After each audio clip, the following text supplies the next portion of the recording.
My name is Rael Sarek of the Ketheri Ascendancy, and for most of my life, I believed I understood war. Ketheri are born into conflict. From the moment our crests harden, we are taught the elegant disciplines of strategy, the mathematics of battle, the predicting of outcomes 3, 10, even 20 moves ahead. We fight with precision, with clarity, with control. We do not rage. We do not panic. We do not feel terror. At least, that is what I believed until the day I fought beside the species known as humans. If my claws tremble even now as I recount this memory, it is not from shame. It is from something far more profound. For the first time in my life, I learned what terror truly was. And for the first time in my life, I learned why it is humanity's greatest weapon. 2. When the wormhole opened, the Ketheri Ascendancy had been observing humanity for nearly 30 cycles. Their expansion through the Orion Spur was rapid, chaotic, and inefficient, something we considered laughably crude. They did not expand in elegant spirals like the Jet Hari or in massive, predictable grid branches like the Makora. Humans expanded like fire in a vacuum, every direction, all at once, without fear of the unknown. We believed them primitive. We believed they would burn themselves out. We believed they were not a threat. That belief lasted until the day the Gorax brood fleets tore open a wormhole above the world called Procyon 4, one of humanity's youngest colonies. Our listening beacons caught the first distress signal, and after the High Council finished debating whether interference mattered, I, Rael Sarek, Scholar General of the 1st Observation Corps, was dispatched with a small detachment to study the conflict. Not to participate, just to observe. But when we exited warp above Procyon 4, we found something no one expected. The Gorax were not attacking the colony. They were consuming it. Entire city blocks were already reduced to nests of calcified resin, and the brood mother, a biological engine the size of a dreadnought, had descended into the planet's atmosphere. The humans had evacuated civilians, but their military forces were outnumbered 100 to 1. They should have surrendered. They should have fled. They should have died quietly. Instead, they fought with a savagery that bewildered every one of my officers. They fought like cornered apex predators, biting, clawing, burning, bombing, screaming. And at the center of it all was Commander Jonah Hale, the human whose actions I will never forget. 3. Jonah Hale, the human who refused to die. I first saw Hale through my visor feed. His armor was battered, scorched, and half-melted, the paint long since burned away. His squad was down to 7 soldiers, every one of them bloodied or limping. The man himself was wounded. His left arm hung uselessly at his side, but he stood between a group of civilians and a charging Gorax war beast 3 times his height. My second-in-command, Vecker, hissed in disbelief. Why does he not retreat? Victory is impossible. I could only stare. The human took 1 step forward. Not back. Forward. His helmet speakers crackled as he shouted at his squad. Hold the line. By the Civ's time to evac. If that thing wants them, it goes through us. His soldiers roared in response, voices ragged, exhausted, yet fierce. The war beast slammed into their formation, scattering them like leaves. It should have ended then. But Jonah Hale refused to fall. With nothing more than a half-charged plasma lance, the human leapt onto the beast's back, stabbing again and again into the armor plates that even Ketheri infantry dread to engage.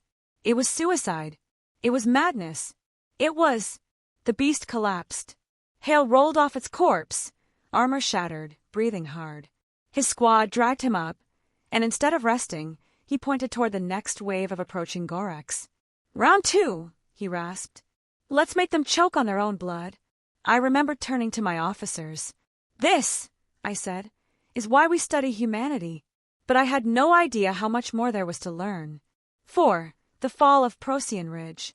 By the time night fell, the colony's last defensive line had formed along what the humans called Procyon Ridge, a low mountain range scarred with trenches and half-metallic bunkers. Our observation ship descended closer, our mission now shifting from remote study to direct analysis. The Gorax were coming. Tens of thousands of them. Waves of chitin and claws, swarms of flyers blotting out the stars, burrowers tearing the ground apart from below. Their numbers defied logic. My troops looked to me for orders. "We cannot intervene," I reminded them. "The Council forbids contact." Yet when we projected the battle's outcome, humans destroyed within 1 hour, I made my decision. Prepare ground insertion, I said quietly. We will not let this world fall. And so we descended. When our landing craft touched down, the first humans who saw us stared in shock, then relief.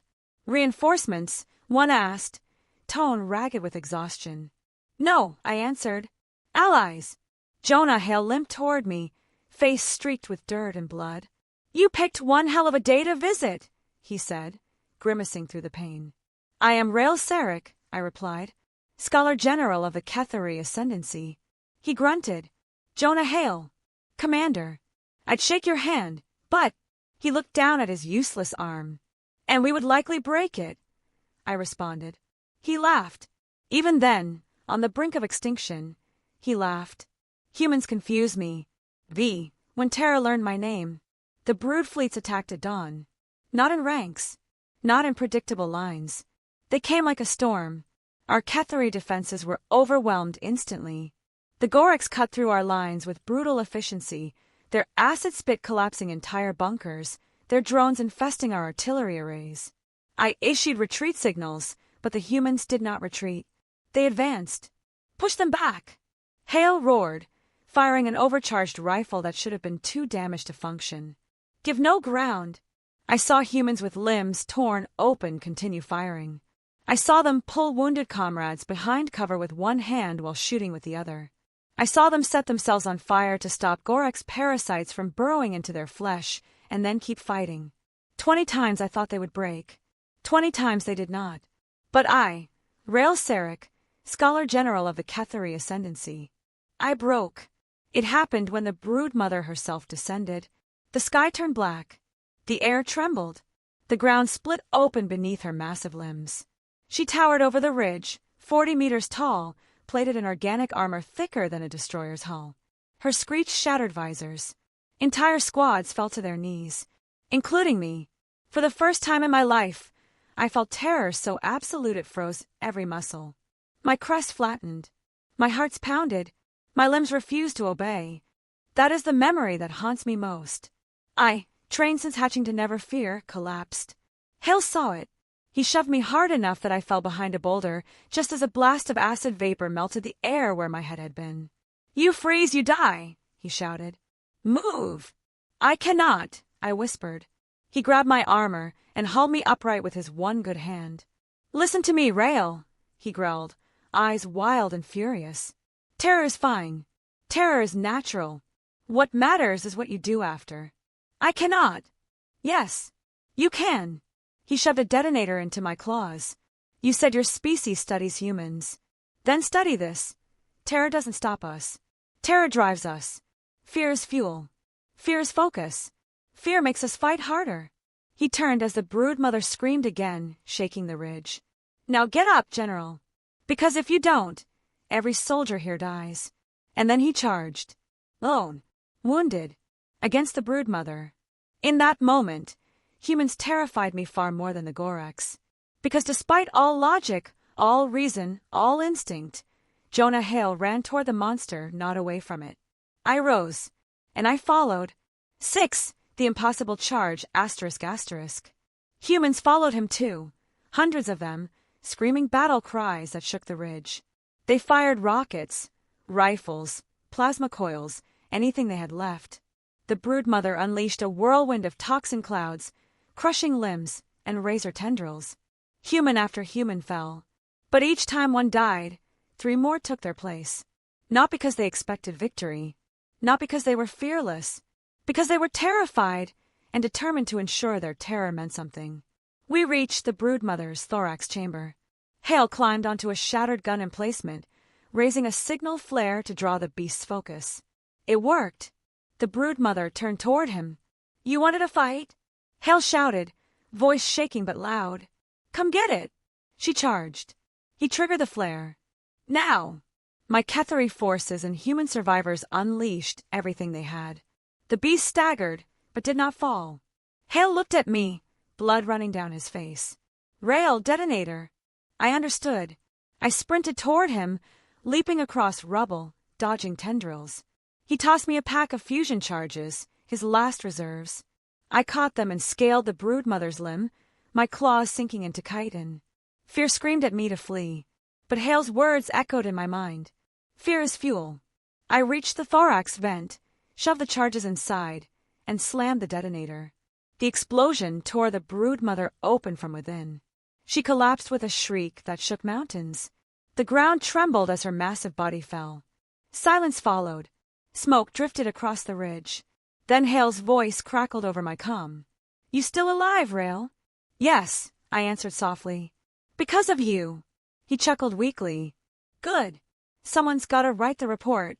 Then he collapsed. 7 after the fire. Procyon 4 was saved. Barely. Human medical teams rushed across the battlefield, dragging survivors from burning trenches. My own soldiers moved among them, offering assistance where we could. Hale was placed on a stretcher, unconscious but breathing. When he finally awoke 2 days later aboard our med frigate, I was waiting. He blinked at me, groggy. "You look like hell," he muttered. "You look worse," I replied. He smiled faintly. "Worth it." I sat beside him, observing this strange, impossible human. "Hale," I said quietly, "I must confess something." "Shoot." I too felt terror that day. I believed it would break me. Yet you, injured, outnumbered, exhausted, acted as though fear was merely another tool. "That's because it is," he said. He lifted his good hand and tapped my chest plate. "You know what courage is, Rail.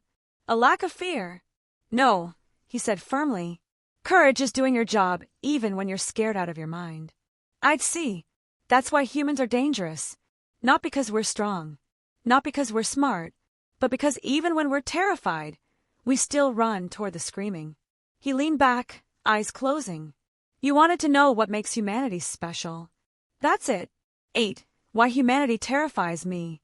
The Cathari Ascendancy welcomed the survivors of Procyon 4 with full honors. Hale received a tri-species commendation, though he insisted on sharing it with his fallen soldiers. The High Council demanded a full report. I wrote it, every word, and I concluded with the truth. Humanity's greatest power is not their technology or their strategy. It is their relationship with fear. They do not conquer fear, they harness it. They run toward danger not because they are fearless, but because they are afraid and choose to act anyway. The council was disturbed. They asked if I feared humanity. I answered honestly, "Yes, I do." "But should we consider them a threat?" they asked. I shook my head. "No, not a threat." I looked out the viewport at the human vessels resupplying our joint fleet. "They are something far more formidable." "What is that?" the council asked. I allowed myself a rare, sharp Cathari smile. "Allies." 9. Closing report. Rail Sarek, Scholar General. This is my final entry on the events of Procyon 4. I learned many things that day. I learned the limits of my own discipline. I learned the strength of unity among species. I learned that the universe is far more dangerous and unpredictable than the Cathari Ascendancy ever imagined. But most importantly, I learned what terror truly is. Not the fear of monsters, not the certainty of death, but standing beside a human and realizing that nothing, absolutely nothing, will stop them once they decide to fight. Humanity terrifies me, and I thank the stars every cycle that they are on our side.